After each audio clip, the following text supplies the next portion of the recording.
Let's come to this here. Hadi buraya dönelim. Now, as you know, this is the periodic table. I'm going to give you a little idea about how I understand it. Okay? Bu bildiğiniz gibi periyodik tablo ve size benim bunu nasıl anladığıma dair bir fikir vereceğim ben. So next 5 minutes, I want you to focus Önümüzdeki 5 dakika o yüzden odaklanmanızı istiyorum. to understand the practical understanding of periodic table. Pratik bir yaklaşım, bir periyodik tabloyu pratik bir şekilde anlama yaklaşımını anlatıyor olacağım. So you can now clearly see these are rows. Net bir şekilde bunun sütunlar olduğunu görebiliyorsunuz, satırlar olduğunu görebiliyorsunuz. Row 1, row 2. Birinci sıra, ikinci sıra, There are 7 rows here. 7 sıra var. The first row, you can see the first remedy is hydrogen. Birinci sırada görebiliyorsunuz. İlk remedi hidrojen.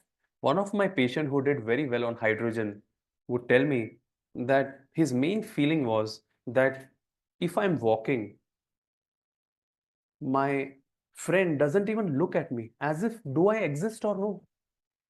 Bu remedinin çok iyi çalıştığı bir hastam şunu demişti. Ben yürüyorum ve is the friend coming from? Yeah. Ve karşısından gelen arkadaşı sanki beni hiç tanımıyor gibi, beni görmemiş gibi yapıyor.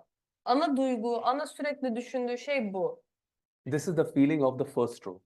Bu birinci sıranın duygusudur aslında. Do I exist or no? Ben var mıyım yok muyum yani? I was walking, Dr. Sukru came and he didn't even say hello. Do I Yürüyordum, exist or no? Doktor Şükrü geldi ve bana merhaba bile demedi. Ben var mıyım şu an yoksa burada değil miyim? It's just an example, okay? Bu sadece bir We örnek. hugged each Tamam other, mı? but Biz just to birbirimizi give an tanıdık az example. önce. Sadece bu bir örnekti. The feeling, Duygu bu. it's this person's perception that do I exist or no? Bu o kişinin ben şu an burada var mıyım yok muyum sürekli bu düşüncesi, işte bu duygu. Let's go to the row 2. Hadi ikinci sıraya geçelim. The remedies belonging to row 2, you can see lithium, İkinci satırdakiler lityum, beryllium, berilyum, boron, boron, carbon, so on. karbon. The remedies here, for example, lithium cow Mesela lityum is someone so dependent, çok ama çok bağımlı biri. as if the person could be a 60-year-old lady, but she's so dependent on the husband that even if she wants to go down to buy vegetables, she will say, can you come with me because I don't know if I will be able to go. O kadar bağımlı biri ki bu 60 yaşında bir kadın olabilir ve sadece aşağı inip marketten bir şey alması gerekiyordur ama kocasına döner ve der ki işte benle gelir misin, ben gidebilecek gibi hissetmiyorum lütfen der. So there is a total emotional dependency. Imagine as if the in the womb the baby is kind of attached to the mother. Bebeğin That kind of anneye dependency. hani kordon bağı gibi böyle bir bağımlılığı var. O insanın duygusal bir bağımlılığı var. Sürekli bir bağımlılık hali ve bütünsel tamamen olan bir bağımlılık bu. This is the row 2. Bu ikinci satırın paterni. Next is row 3. Sıradaki üçüncü.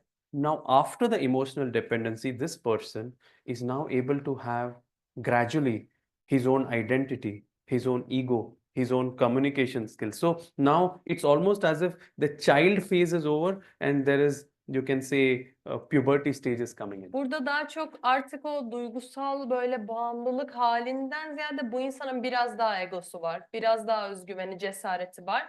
O çocuk dönemi bitmiş de daha ergenliğe girmiş gibi düşünebilirsiniz. This is where, for example, in NATRUM, the feeling is that they feel that you complete me. Bu mesela NATRUM'da şudur. Sen beni tamamlıyorsun duygusu. They cannot imagine their life without a particular person. Hayatını işte o kişi olmadan hayal edemiyor. There is a one-to-one connection. Birebir bir bağlantı var. There is a little romantic connection here Doğru. compared to row 2. In row 2, it's like a child dependent on the mother. In row 3, it's like a romantic one-to-one connection where there is a feeling of incompleteness without that person. İkinci satıra kıyasla orada daha çok bir anne çocuk o kordon bağı ilişkisi vardı. Buradaki daha romantik bir bağ. Sensiz olamam, sensiz tam değilim duygusu. In row 4, now there are remedies like CALC, calcarea.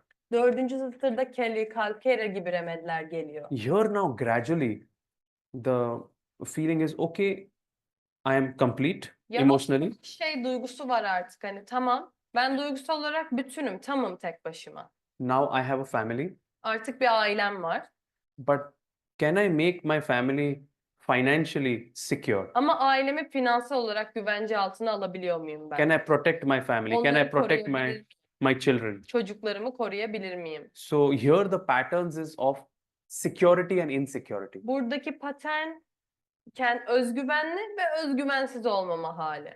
For example, the Kali carbonicum is someone who likes to do everything very methodically. Mesela kali karbonikum her şeyi çok metodik bir şekilde daha kuralları takip ederek tek tek yapmayı seven biridir. And for Kali Kap, the whole world is their family. Kalika için tüm dünya onun ailesidir.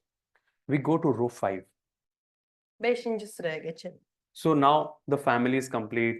This is complete. Aile tam. Az önce bahsettiğim şeyler de tam şu an. In row 5, the main thing is now I'm secure, but I want to do something creative, something new, something ambitious. Buradaki ana şey şu. Tamam, ben güvencedeyim. Az önce bahsettiği tüm eksikliklere dair de güvencede hissediyor ama ben artık bir şeyler üretmek istiyorum. Daha yaratıcı olmak istiyorum. Biraz daha hırsları var şu an.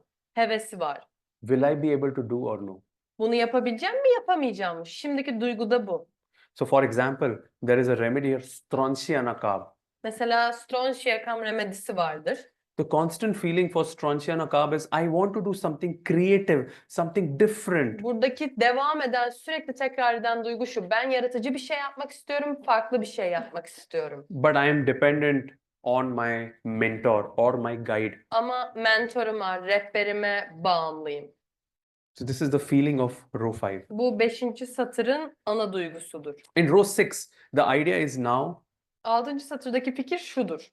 I have to now gradually not think about myself or my family, but my entire community. Yavaş yavaş artık kendimi veya ailemi değil, benim içinde olduğum topluluğu düşünmem gerekiyor. For example, Mesela in aurum metallicum, AURUm metallicum. there is a feeling of very, very high conscientiousness, very, very high responsibility.